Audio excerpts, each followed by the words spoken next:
Despite countless eyes being fixed on them day in and day out, there are definitely occasions when famous people go missing. These celebrities all disappeared and were never heard from again, and some of it reeks of foul play. Let the conspiracy theories fly. In 1998, Manic Street Preachers' This Is My Truth, Tell Me Yours was one of the most popular albums in the UK. After a string of hits barely cracking into the top 10, the Welsh band found their single, If You Tolerate This, Then Your Children Will Be Next, at the top of the charts. Guitarist Richey Edwards never saw this achievement. 3 years prior, the star made headlines as the subject of one of the most infamous disappearances in rock and roll history. According to The Independent, Edwards went missing on February 1st, 1995, and his body was never found. As the outlet recounts, the guitarist checked out of his hotel in London first thing in the morning and drove to Wales, only to vanish. Edwards was widely thought to have taken his own life at the age of 27, joining the unfortunately grim 27 Club, along with beloved musicians like Janis Joplin, Jimi Hendrix, Kurt Cobain, and Amy Winehouse.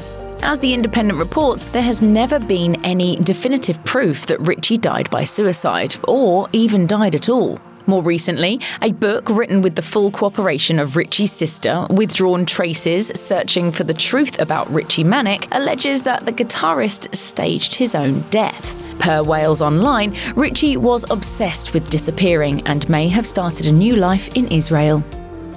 Joe Pichler was best known for his work on films like Varsity Blues and, during that weird era of the 90s where dog films were ultra hot, the Beethoven franchise and Shiloh 2. He'd been working hard since getting his start in commercials at the age of 6, but unfortunately the child star disappeared before he could take on any adult roles. He was just 18 years old when he went missing in his Washington state hometown in 2006. But Pichler has missed several birthday celebrations of his own since he vanished on January 5th, 2006.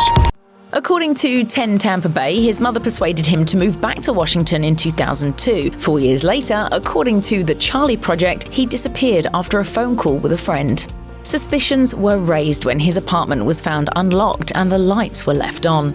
After a week-long search, 10 Tampa Bay reports that his car, a silver 2005 Toyota Corolla, was uncovered near a waterway along with a note, quote, asking for his belongings to go to his younger brother. It's presumed that Pichler's disappearance was a suicide.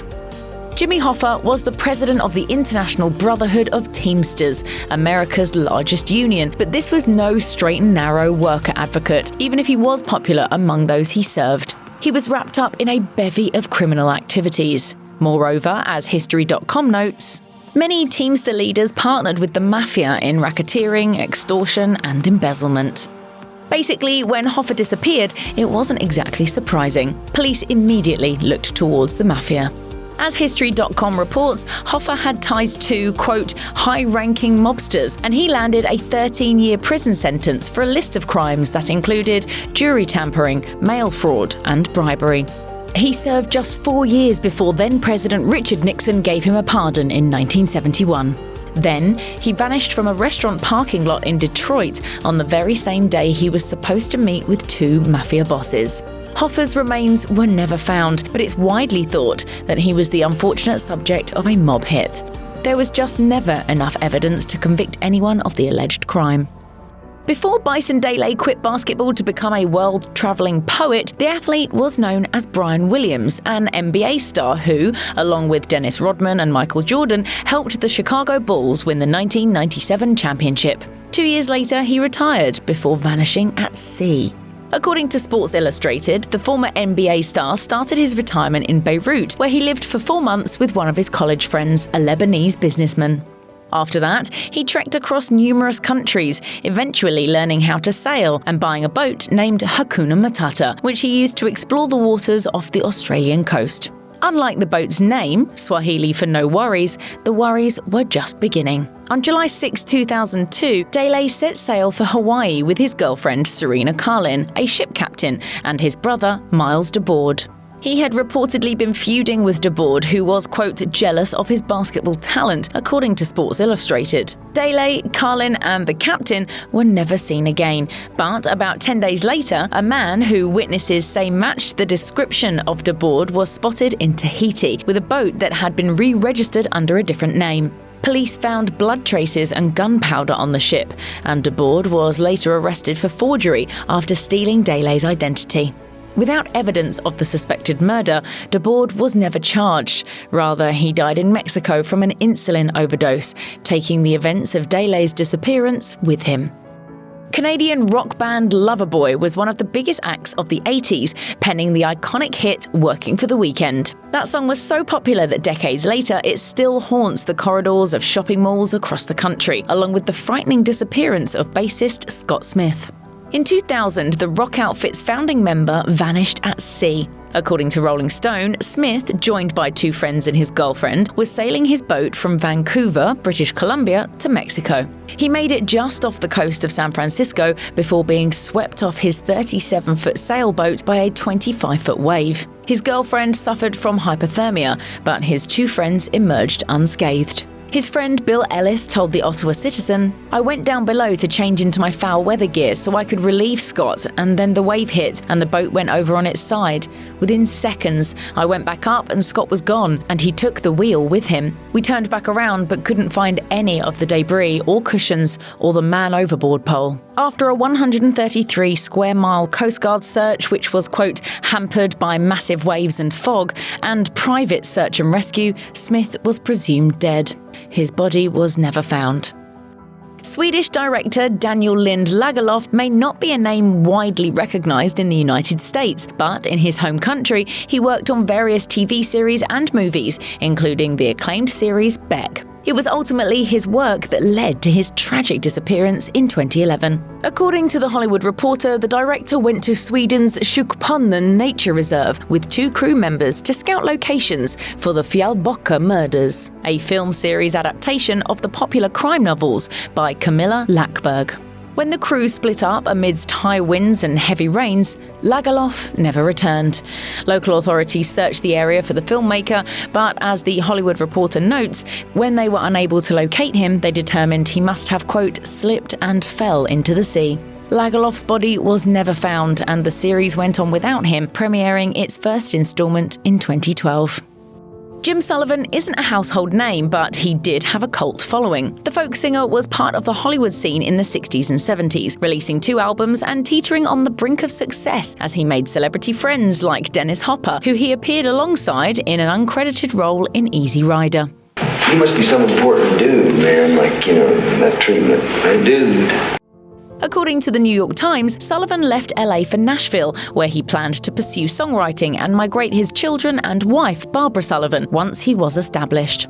Not long after placing a mysterious phone call to his wife during his journey, he was reported missing.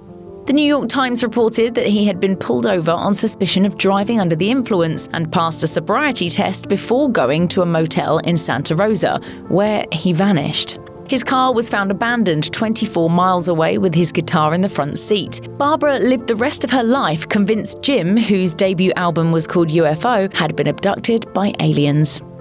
As the conspiracy theory goes, the 1967 disappearance of Australian Prime Minister Harold Holt was not an accident. Some say he purposely faked his own death to start a new life with a mistress. Others claim he was kidnapped by foreign adversaries or swept away in a Chinese submarine and interrogated for political secrets. All we know is that his body was never found. According to Smithsonian Magazine, on that day in 1967, Holt went swimming at a beach in Melbourne. As the outlet reports, the surf was particularly high and there was a, quote, fairly strong undercurrent. Holt swam away from the beach as his companions stopped where they could stand, fearing that the water was too dangerous. Holt never emerged from the surf, and 2 days later, he was declared drowned. The extensive search mission failed to uncover his body. According to The Independent, Holt's friends admitted he was an excellent snorkeler who used to practice holding his breath for up to 2 minutes, but he was not a particularly powerful swimmer. Amelia Earhart's disappearance might be the most famous in human history. In 1932, the aviator rose to fame as the first female pilot to fly solo non-stop across the Atlantic. As Time reports, the monumental achievement launched her career and she made money as both a writer and lecturer. She designed her own women's clothing line as well. Even her publicity stunts were solid gold, with her earning the modern equivalent of $185,000 to become the first person to fly from Hawaii to the mainland US. It all went awry when she attempted her biggest stunt yet, becoming the first person to fly around the globe. Unfortunately, she never returned. Earhart and her navigator, Fred Noonan, began the journey on June 1, 1937, and after making stops in South America, Africa, and Asia, she went missing on July 2nd. According to ABC News, the last anyone heard was that she was running low on fuel and couldn't see her landing strip. As Time reports, a, quote, chaotic search and rescue mission ensued, with the US Navy racking up $250,000 in costs by the end of the search. Earhart was never located, and in January 1939, she was declared dead. To this day, Earhart's disappearance has become host to a number of conspiracy theories, in a list that includes the belief that she was abducted by aliens. Theodosia Burr's father, Aaron Burr, is having a moment because of the hit Broadway play Hamilton. He served as Thomas Jefferson's vice president, which made his daughter's 1813 disappearance all the more curious. As Atlas Obscura reports, Theodosia was a controversial figure. In fact, rumour has it that she was the reason behind the infamous duel where Burr killed Alexander Hamilton. Hamilton allegedly made comments alluding to a possible incestuous relationship between the pair, and so Burr fought him to the death. She later helped her father flee the country. This is where things went awry. Theodosia was presumably battling uterine cancer, according to Atlas Obscura. And when she wrote a doctor about her symptoms, she shared that she had been experiencing hysteric fits, various colours and flashes of light before her eyes, figures passing around her bed, strange noises, low spirits, and worse. Then her son died of malaria, throwing her into a deep depression. Her husband was elected governor, and she desperately missed her father. She ended up voyaging on the Patriot, a boat meant to take her from Georgetown to New York to visit Burr. She never made it, and the Patriot was never located. Unsurprisingly, this sparked a flurry of rumors and theories, some of which involve pirates. As a Library of Congress blog post put it, her disappearance remains one of early America's greatest unsolved mysteries. It's not every day a genuine Rockefeller goes missing. Michael Rockefeller's disappearance rocked the world of New York socialites and likely would have landed the largest headline in Page 6 had it been a thing in 1961. As the son of New York Governor Nelson Rockefeller, Michael lived a privileged life where he did what all rich New York 20-somethings do. He traveled. According to Smithsonian Magazine, Michael was 7 months into a trip across New Guinea when his boat overturned after being hit by a wave. He swam to shore, where he disappeared without a trace. An extensive search that included, quote, ships, airplanes, helicopters, and thousands of locals prowling the coast and jungle turned up nothing. His death was ruled a drowning, but questions about what did or did not happen lingered. Conspiracy theories raged to the point that they spawned an off-Broadway play, a novel, and even a rock song.